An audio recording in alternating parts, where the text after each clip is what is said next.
Up next in the series is the fan game called Another Metroid 2 Remake, better known as AM2R. Now, for some of you might be asking, why not the official remake, Samus Return? Oh, I do have it, it's right here, it's still in the box, it's just that... This is a sorry state that is my 3DS.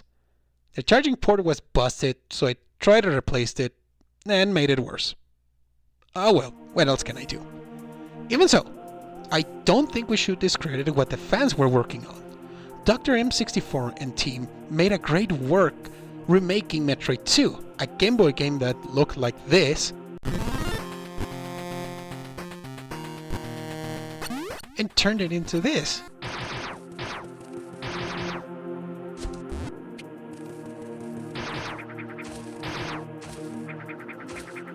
First of all, mis respetos carnales, les quedó excelente. Second, by all intents and purposes, this is a real Metroid game. Regardless if it's whether a fan game or an official game, it has the very core and identity of the franchise. I want to focus a little bit on the visuals here because this isn't just updated graphics. No, this is a full-on reimagining of the entire world of SR388. Yes, the areas are based on the original, but in this game, they went a step further and come up with ideas on what these areas and rooms could look like. Area 1 is the Chozo Ruins.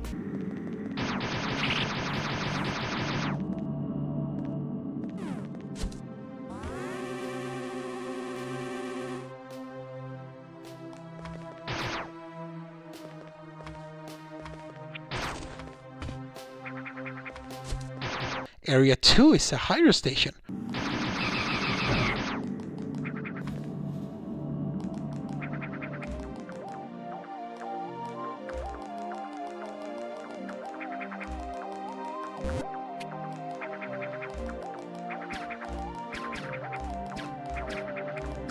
Or how about Area 4, that is for weapons testing?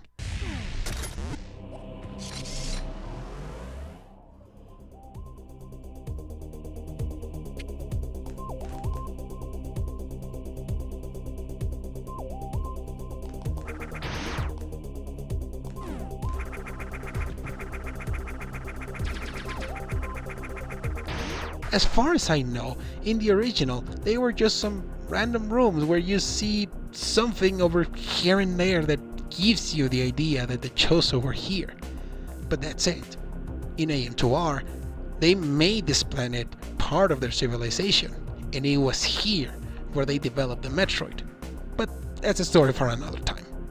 I love how very subtly the game shows you little bits of the Chozo, their culture, their technology, a bit of their military. Everything is just done so well. Speaking of doing things well, how about the Metroid music? Like how Nintendo turned the beeps and boops from the original Metroid game, Dr. M64 turned the soundtrack of the original Metroid 2 into a very unique style, almost lo-fi.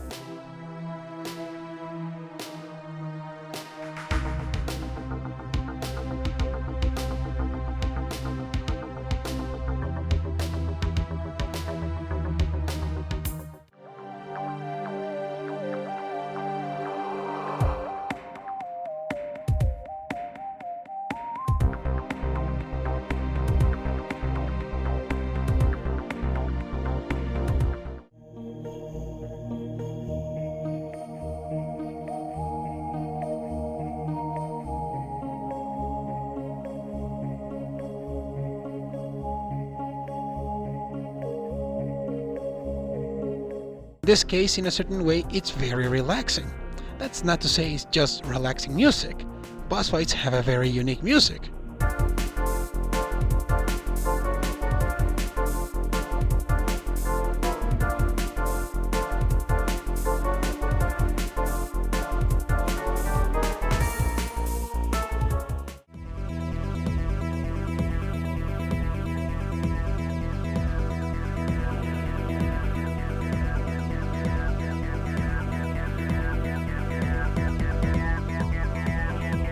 If we're not talking about the Metroid music.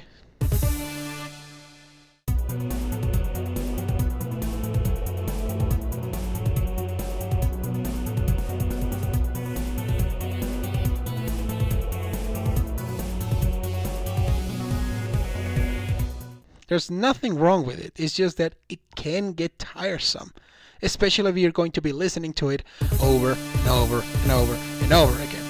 We'll talk later about why. There is some slight variation depending on the type of Metroid that you encounter, but that doesn't change the fact that it's the same song that you have to listen several times. Maybe if it was different depending on the type of Metroid, you could make things better, but I don't think Nintendo wants him to do more work on this game. Gracias Nintendo por arruinar cosas como estas. Now let's talk about gameplay. This is a bit different from other Metroid games. It is still a Metroidvania, but linear, somewhat. You see, the whole point of this game is to kill all the Metroids in the planet, so there is a fixed path that you have to take. In order to make progress, you need to kill a certain amount of Metroids in each area, leaving you free to explore the rest of it in order to get upgrades, additional items. I really like this approach. It's a bit of a combination between the linear designs of games like Metroid Fusion, while still allowing the player to explore freely, like Super Metroid. However, the boss fights against the Metroids can be a bit repetitive, like its music. Most of the time, you'll be fighting the same type of Metroids over and over and over again, making them not boss fights or even mini-bosses, just annoyances. And since you need to kill a certain amount in order to progress, they become a checklist. The evolutionary forms of the Metroids can make things interesting, but the more you progress in the game, they just become regular mob enemies. Al menos eso es lo que siento, especialmente con los Alpha Metroids. When it comes to story, this is my take on it.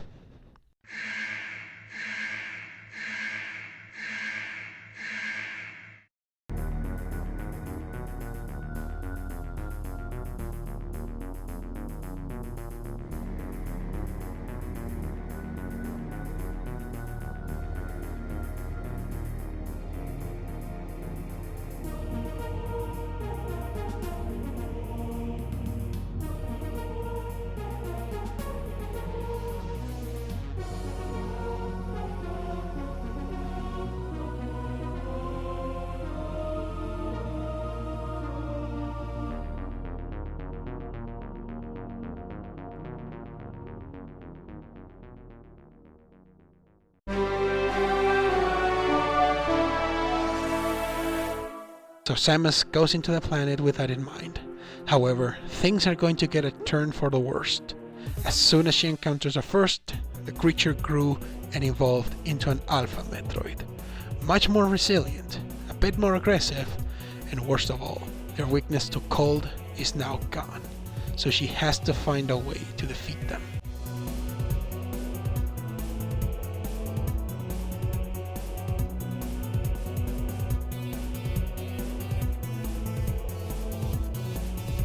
As she continues to explore the planet, she encounters once again remnants of the Chozo civilization.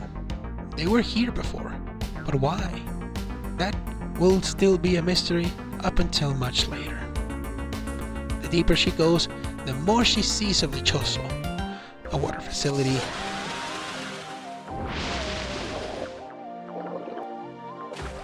weapons testing area,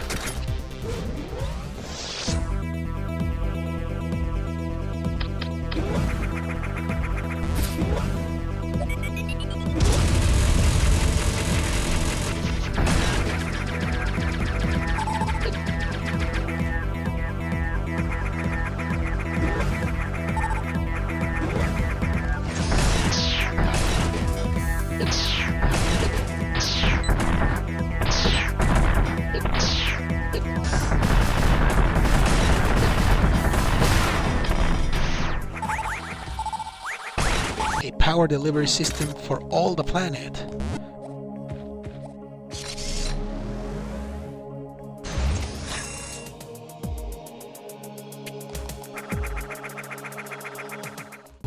But she also encounters even dangerous versions of these Metroids, Gammas.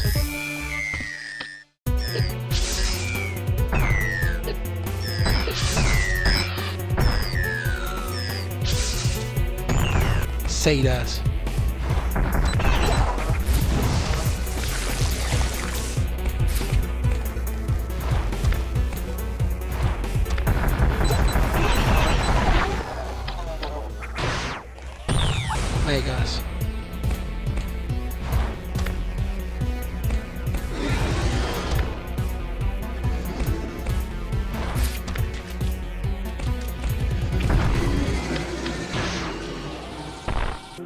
deeper she goes, the more she learns, and the mission becomes much more dangerous. Eventually, she finds what happens to the GFS soldiers that were sent to this planet. Long story short, all of them can die.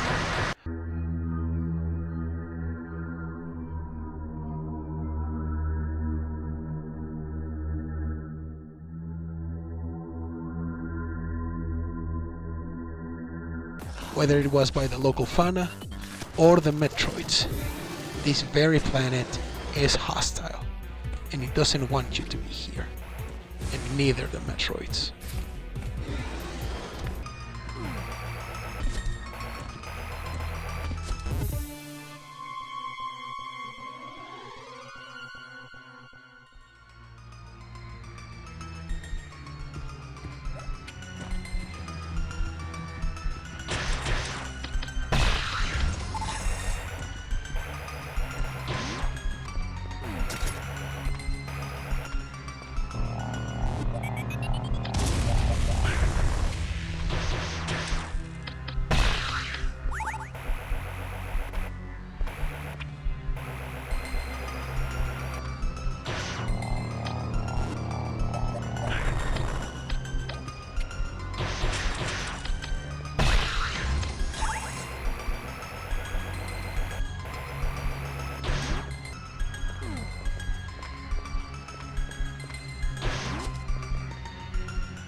And so, she encounters the Queen Metroid, last evolutionary stage of the creature.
And at the very end, a new baby Metroid is born, but instead of killing it, she spares it.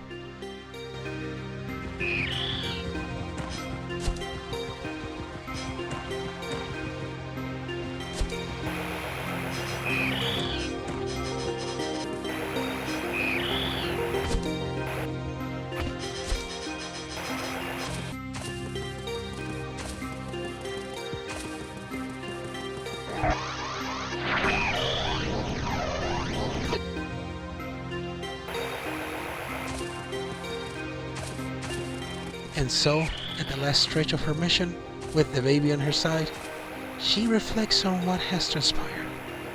Was it all worth it? She just killed an entire species. And for what? Well, all except one. Mission complete? The last Metroid is in captivity. The galaxy is at peace. Hey, my second video! I hope someone's watching. And if you are, muchas gracias carnal. And see you in the next time. Chayote!